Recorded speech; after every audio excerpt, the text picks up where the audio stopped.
Union Minister of Information and Broadcasting Minister Prakash Javadekar says there's a lot of potential for development at the global level in the media and industry. Javadekar addresses FICCI Frames 2020 through video conferencing, says digital methods of communication will be given more attention in the new era.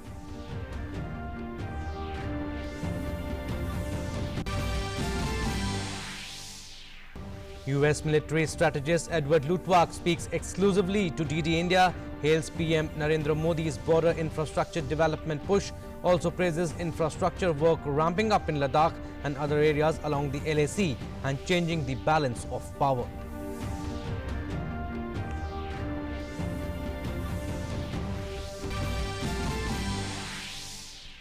In Delhi, weather becomes pleasant because of rain. The Met Department says heavy rain may occur in many parts of Maharashtra and Gujarat in the next 3 days.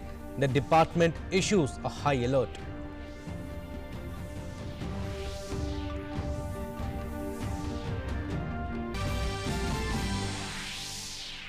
Recovery rate from COVID-19 in India rises above 61% with over 4,39,000 recoveries of patients. Over 15,000 COVID-19 patients have been cured in the last 24 hours. Active cases rise to 2,59,000 with 20,160 fatalities. A central team deputed by Union Health Ministry with its Bengaluru meets Chief Minister B.S. Yediyurappa. Global tally of confirmed cases of COVID-19 nears 1 crore 17 lakh with over 5 lakh 41,000 fatalities. WHO reports says India has one of the lowest COVID-19 cases per million in world.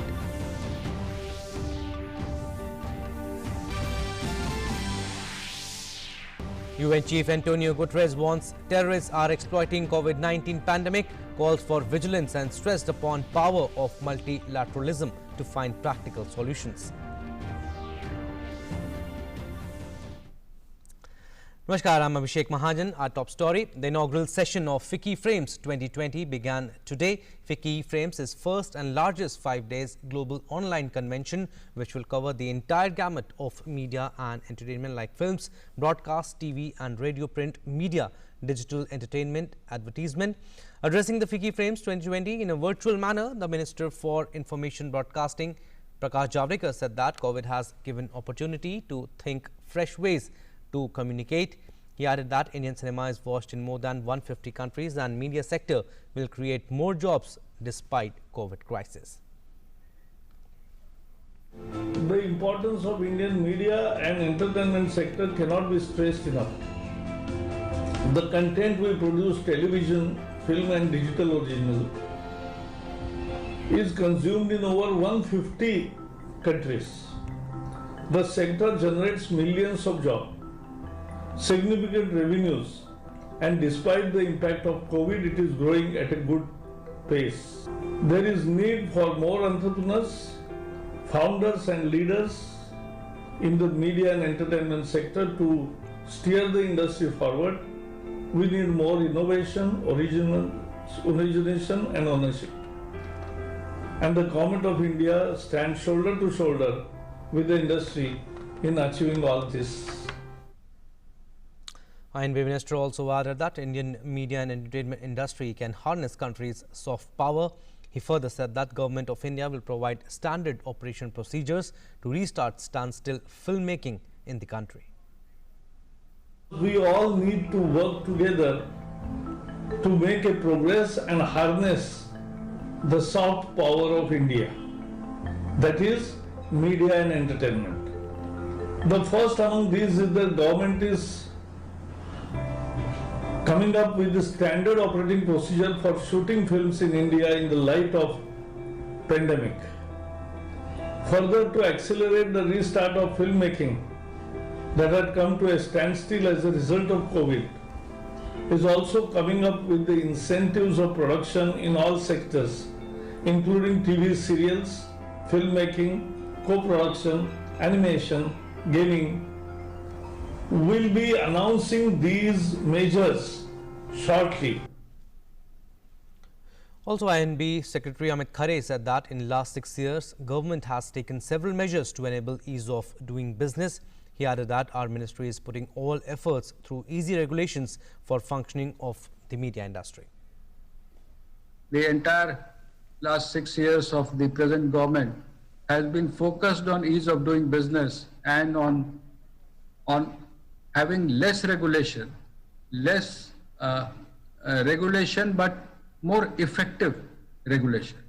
So there we have developed this concept of having a light but tight regulation. Instead of having 200 rules or clauses, if we have 4 of them and ask that you better comply with all them. In an exclusive interview to DD India, the US military strategist Edward Ludwig praised PM Narendra Modi's border infrastructure development push. Let's listen in. Mr. Modi is focused on infrastructure. I mean, I'm not a pro-Modi person. I'm not an anti-Modi person. But his focus on infrastructure is very real. India has allies. China does not have allies, only Cambodia, because the Cambodians are squeezed by the Vietnamese. And the other ally it has is Pakistan. Since we had Pakistan as an ally, I can tell you that having an ally like Pakistan is borderline.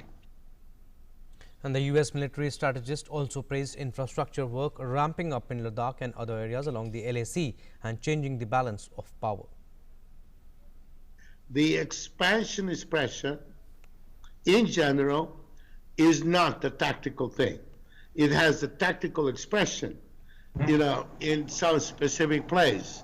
And as we all know, one part of the story is that finally, India is providing infrastructure in those areas and quite changing the balance of power. And you can watch this exclusive interview at 8 p.m. on DD India and 10 p.m. on DD News. Moving on to our next story, the WHO situation report dated 6 July 2020 shows that India has one of the lowest cases of COVID-19 per million population. India's cases per million population is 505.37, while the global average is at 1,453.25. The Chile has witnessed 15,459.8 cases of COVID-19 per million population, we are telling you, while Peru, US, Brazil and Spain have 9,070.8, 8,560.5, 7,419.1 and 5,358.7 cases per million population respectively. The WHO situation report also shows that India has one of the lowest deaths per million population.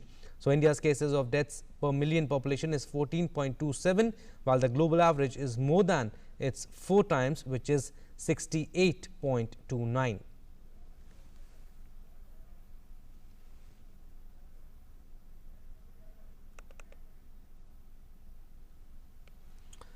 And let's now take a look at COVID-19 update from across the country. Due to collective and focused efforts for containment and management of COVID-19 by the centre along with the states and union territories, 4,39,947 have been cured and discharged. You can see in the graphics, the recovery rate has reached to 61.13% as per the latest update, and 2,59,557 active cases have been reported, and total death stands at 20,160. But the good thing is that the recovery rate is 61.13%.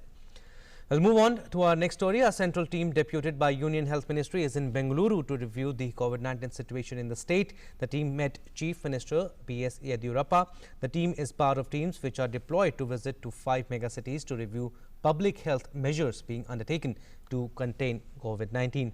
The central teams are being deputed to provide technical support and handhold the state health departments to review public health measures being undertaken for COVID-19. In Karnataka, the state government has been taking all measures to contain the spread of the virus and also implemented a 33-hour total lockdown across the state, which was a huge success as citizens, unmindful of the hardships, adhered to the strict implementation. Moving further, in Arunachal Pradesh, a week-long lockdown in capital region Itanagar has begun and will continue till 5 a.m. of 13th July. The state government has decided to impose total lockdown in capital region after a rapid rise in the number of COVID-19 cases, which worried the state administration. The capital Itanagar administration has stated that strict measures will be adopted during the lockdown, and as per the SOP, movement of people including vehicle in the capital will not be allowed except related to emergency or the essential services. Let's hear from our correspondent Sanjay Pratap Singh for more on this. Capital Itanagar and its surrounding areas going through once again total lockdown, and lockdown was imposed since last evening.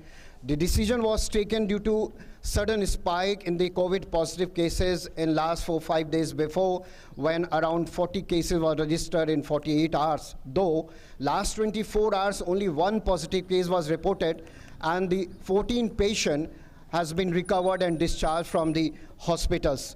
This is all the shops, business establishment, institutions are closed.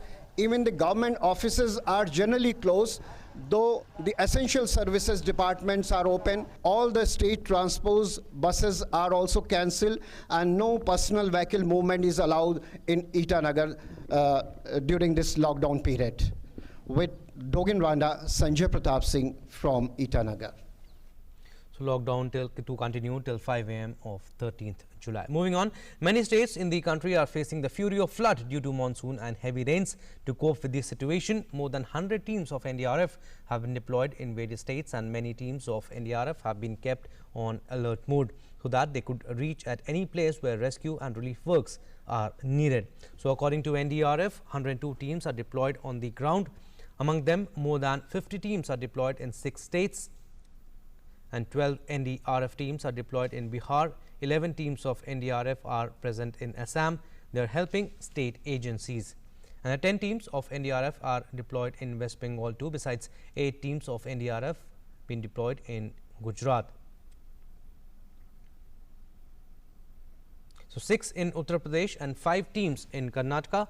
On 3rd of July, Union Home Minister Amit Shah had reviewed the preparedness for the monsoon and floods in the country. Home Minister directed the officials to develop a well-planned scheme to reduce flooding and minimize the loss to property and lives. Prime Minister Narendra Modi and Home Minister Amit Shah have assured all possible help to the affected states from the centre.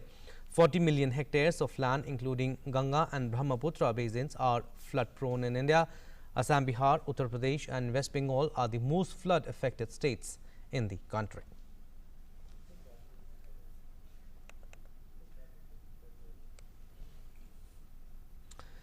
Delhi now. Light to moderate rainfall lashed parts of Delhi NCR, bringing the mercury down by several notches. India Met Department has predicted that thunderstorm with light to moderate rain would occur over and adjoining areas of Garhmukteshwar, Hapur, Barot, Kharkhora, Rohtak, Meham, Bhiwani, Narwana, Kosli, Rewari, Bhiwari, Farrukhnagar, Nuh, Hodal, Bawal, Kotputli, Viratnagar and Narnaul. And India and China have begun the process of disengagement of troops in the eastern part of Ladakh. The move came after a long and detailed conversation between the NSA Ajit Doval and Chinese State Councillor Wang Yi on Sunday. Both agreed to ensure complete disengagement of the troops along the line of actual control and de-escalation from India-China border area for full restoration of peace and tranquility. In the meantime, Indian armed forces are ready to deal with any eventuality. The role of Air Force is very significant in the area. Deployment of Apache and Chinook helicopters in the Indian Air Force has boosted the morale of the personnel. We have with us the Indian Air Force Chinooks pilot, the new acquisition in Indian Air Force, with us to know more about Chinook, how it is helping Indian Air Force here in forward post. As you can see, the sheer size of this machine, it's an immense machine which has proven itself worldwide. This gives us an immense avionics capability which allows us to fly by day as well as by night and take much more load and troops to the to places where they are actually required. High altitudes, how is your experience? High altitude, yes, they limit the capability a bit compared to sea altitudes, but this aircraft has proven itself that yes, despite of the certain limitation that is caused by the weather, the terrain, the temperature, still it is much more capable. Can you tell us how you are prepared for the situation right now in Eastern Ladakh? We have been here for some time and we have been flying by day and night and ensuring that we are totally capable as well as prepared to land at any place, at any point of time, be it day or night. And we will surely prove ourselves when time comes. Can you assure the nation how you are working here and how, what can they say, take from here? I can assure my country people that they can continue to sleep in rest and they need not to worry about any circumstances on border because we are here to take care of you. A terrorist has been gunned down in an encounter between terrorists and security forces in Gusu area of South Kashmir's Pulwama. An army soldier and a cop have also been injured. Both of them have been moved to nearby hospital for the treatment. According to the reports, a joint team of police and army's 53 RR conducted a coordinated search operation in Gusu. As the joint team encircled the suspected spot, the hiding militants fired upon them. The fire was retaliated by the joint team, triggering off an encounter.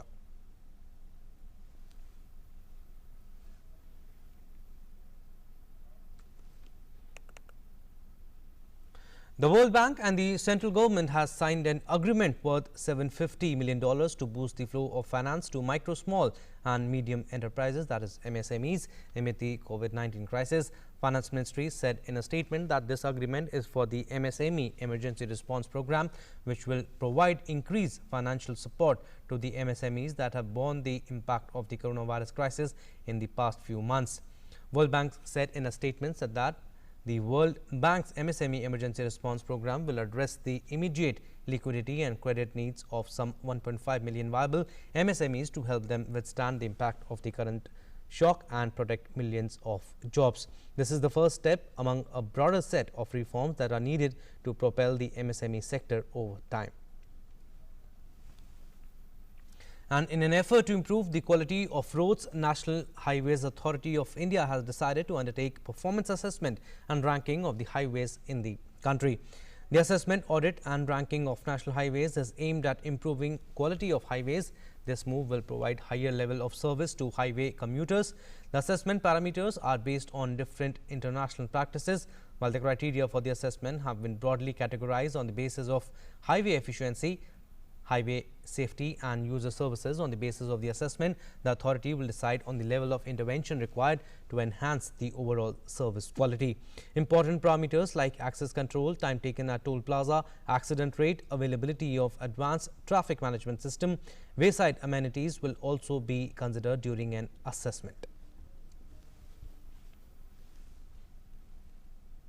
COVID update now. The confirmed cases continue to spike worldwide, with the cumulative figures rising to nearing 1.17 crore and over 5.38 lakh fatalities. The United States continues to remain the worst hit with over 29.34 lakh cases and 1,30,248 deaths, followed by Brazil.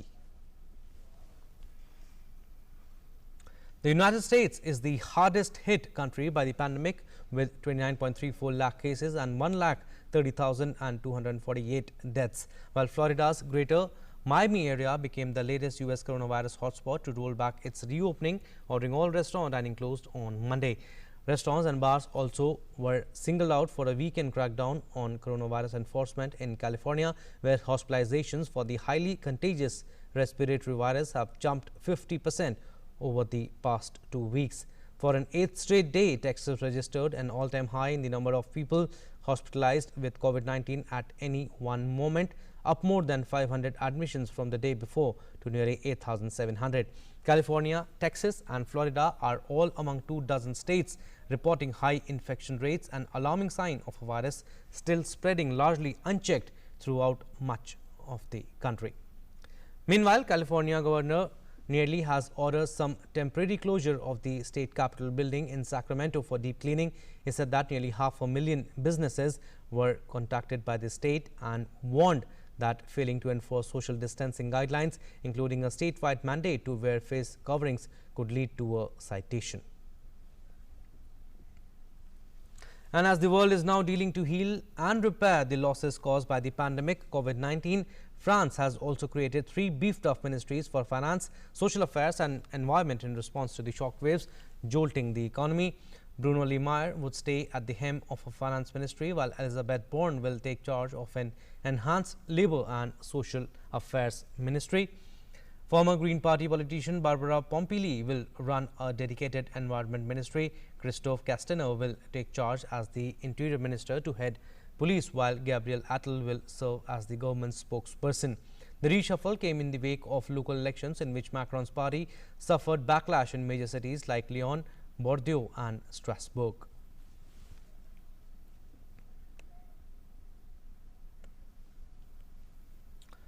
United Nations Secretary General Antonio Guterres has warned that terrorists are exploiting COVID-19 pandemic. He has called for vigilance and stressed upon the power of multilateralism to find practical solutions. Speaking at the launch of 2020 Virtual Encounter Terrorist Week in New York on Monday, he said that the virus terrorism does not respect national borders. It affects all nations and can only be defeated collectively. For this, the UN chief has highlighted 5 areas to guide the future actions in the field of counterterrorism.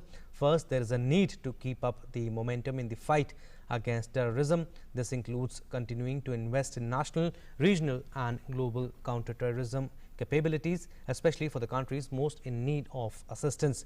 Second, closely monitoring the evolving terrorist threats and evolving trends and be innovative in the responses. And third, counter-terrorism responses must always be gender sensitive, recognizing the violent misogyny at the heart of so many groups and protect and promote human rights.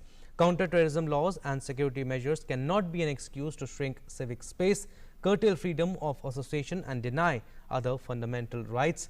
Fourth need of the hour is to tackle the spread of terrorist narratives through pandemic-sensitive, holistic approaches. And fifth and final approach is to strengthen information sharing to learn from the experiences and good practices of others in the COVID-19 security landscape. So, this village in Thiruvananthapuram has a motto which is to become the first Sanskrit village in Kerala, and the onus of this lies on a 63-year-old Padmanabha Iyer, whose goal is to convert this village into a fully Sanskrit village. According to him, he does mean everybody should always talk Sanskrit, but to use at least some Sanskrit words related to our routine life. The Agraharas of Karamana, an important place in Thiruvananthapuram city, wakes up every day hearing the chanting of Hare Rama, Hare Krishna. The Namajapa procession begins at 4:30 a.m. every day. 63-year-old Padmanabha Iyer leads the procession. Iyer is a living example of willpower and commitment. His goal is to convert his village, Karamana, to the first Sanskrit village in Kerala. The Karamana Brahmin settlement area consists of 18 streets. Iyer is now engaged in a noble task, that of teaching Sanskrit to all in the area. To achieve this, he visits all the homes to teach the classical language under the banner of M. Harihara Sastri Sanskrit Learning Center. The word Sanskrit derived from the words Samya and Kritam. It may be defined Samya Kritam iti Samskritam. It is the best language, the greatly refined language. The task behind our operation is to convert the grammar into complete Sanskrit grammar. By this, I don't mean everybody should talk Sanskrit always, but to use at least some Sanskrit words related to our routine life or to ensure speaking the language. There are nearly 600 families in the Karamana Agraharas. About 45 families are already well versed in the language. 200 families are capable of speaking, writing and understanding the language. Padmanabha Iyer also conducts Pathshala, contact class, to teach the language. His efforts have been recognized by the residents of the gram. He has been making efforts to teach Sanskrit language to all from the year 2000 onwards. He has been visiting houses to popularize Sanskrit from them. He first participated in my class and now he has joined hands with my efforts to popularize the language. We visit houses to popularize the language. The common people around the Agraharas are also interested in Sanskrit. Take the example of this snack shop. The price list sells urad dal vada at 5 rupees per piece if the customer asks for it in Malayalam. But if they chose to ask for Mashavatakam, the Sanskrit name of the snack, they get a 1 rupee discount. It is this enthusiasm for Sanskrit that Padmanabha Iyer hopes to build upon. With D. Sunil Kumar in Thiruvananthapuram, Bureau Report, DD News. And Prime Minister Narendra Modi has been continuously emphasizing on the use of technology in the battle against the novel coronavirus. In this regard, the government is working to ensure the supply of affordable medicines at Jan Aushadhi Kendras. One such Jan Aushadhi Kendra has been inaugurated in Bihar's Begusarai. Let's see more on this report. The government is working to ensure that affordable medicines are available at 6,300 Pradhan Mantri Jan Aushadhi Kendras across the country. Jan Aushadhi centers are working day and night on a war footing to deal with the current situation due to COVID-19. During the lockdown, pharmacists of Kendras deliver quality generic medicines at affordable prices to the common man. One such Aushadhi Kendra has been inaugurated in Bihar's Begusarai. Deputy Chief Whip Rajneesh Kumar said that all types of medicines will be available to locals at this center at over half of its cost. यह बेगूसराय शहर का पहला ऐसा माननीय प्रधानमंत्री जी की योजना से जो दवाई दुकान की एक श्रृंखला खुल रही है पूरे देश में, उसमें बेगूसराय जिले का ये शहर का पहला है और जिले का 5वां है। आप देख रहे हैं यहाँ पर जो दवाइयाँ हैं, उस दवाइयों को बहुत ही सस्ते दर पर और पूरी तरह से गुणवत्तापूर्ण दवाइयाँ यहाँ उपलब्ध होंगी। In order to create more employment opportunities, the central government provides subsidy to shopkeepers on opening of Jan Aushadhi centers. Begusarai's Jan Aushadhi Kendra is the 5th center of the district, which is now open to the poor. On the occasion, Rajneesh Kumar has appealed to doctors of the district to prescribe medicines present at the center so that the poor can get the benefit of low-cost medicines. With inputs from Dheeraj Kumar, Bureau Report, DD India. Well, that's all we have in this news bulletin. Stay tuned for more news and updates. Namaskar.